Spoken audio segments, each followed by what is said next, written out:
Hi there. My name's Denise Frigetti, and I'm the founder of Savor Our City. I also am the CFO, Chief Foodie Officer, and the CWO. Can you guess what that is? Chief Wino. Fun title, right? So I like to play around with titles almost as much as I like to play around with creative tours and experiences. Savor Our City is all about bringing people together and curating interactive and engaging experiences that center around food, wine, and cocktails. So for 14 years, I've partnered with an organization called Wines for Humanity. Have you ever heard of them?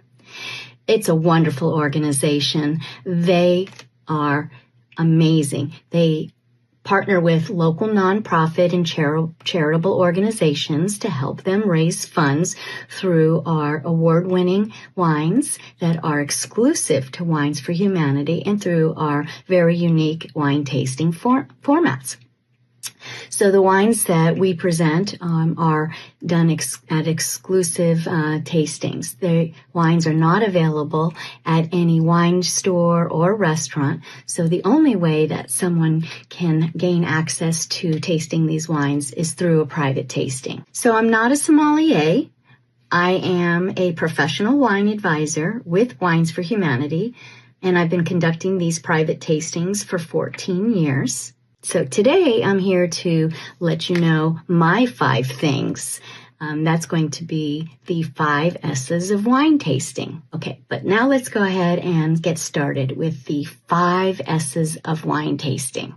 But before we do that, it's important to know how to hold the wine glass properly. Okay, so here's an example of how not to hold a wine glass. You don't want to hold it on the bulb because it's going to warm it up, and that's not going to be the best way to enjoy your wine. This is another example of how not to hold your wine glass. This is not a brandy, and it's not a snifter glass. So let me show you how to hold the glass.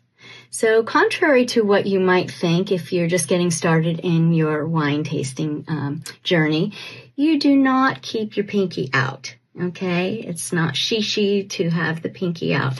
You actually want to tuck it underneath. So where the stem meets the base, underneath the base, that's called the punt. Go ahead and tuck your pinky underneath the punt.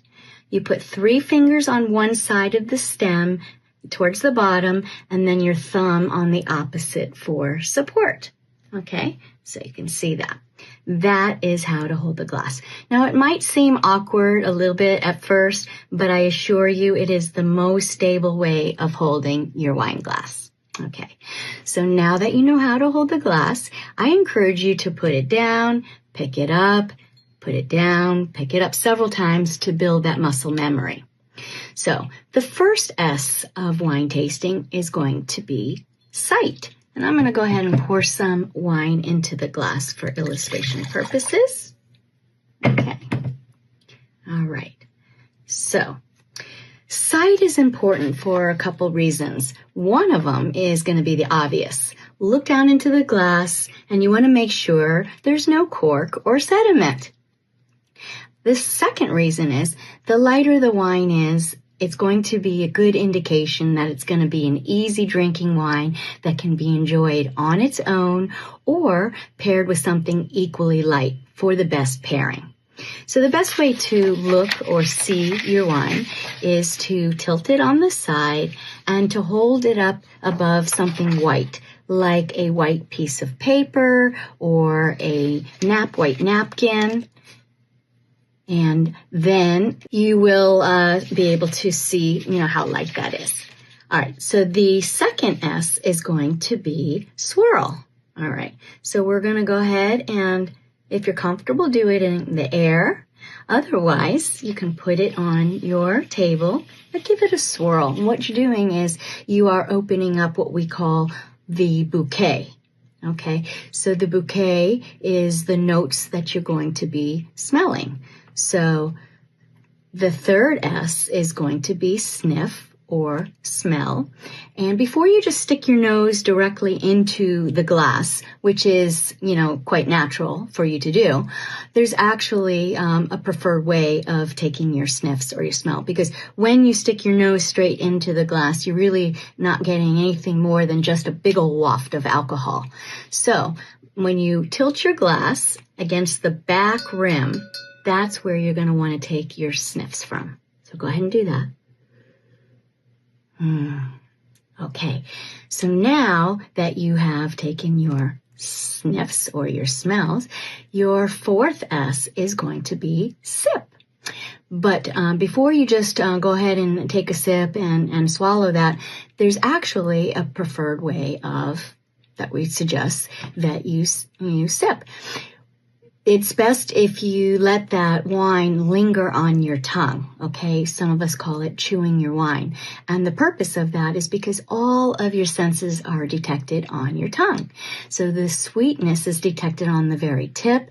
You have your sour is in the back, and the bitterness is along the side. So go ahead and take that sip.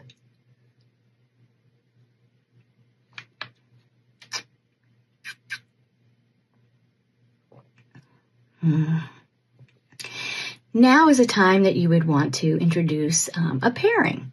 Whenever you introduce foods to wines, it always changes in the character. So if something seems a little bit sweet, if you have a nice complement to a pairing, it will balance it out. And I have other types of pairing suggestions, which will be on a different video. Okay, but that one was the sip. And then the fifth S is going to be savor, which coincidentally is the name of my company, Savor Our City. So it works out perfectly. So let's recap. The first S is sight. Second is swirl. Third S is sniff. Fourth S is sip. And the fifth S is savor. So that concludes my 5 things. I hope you learned a lot today.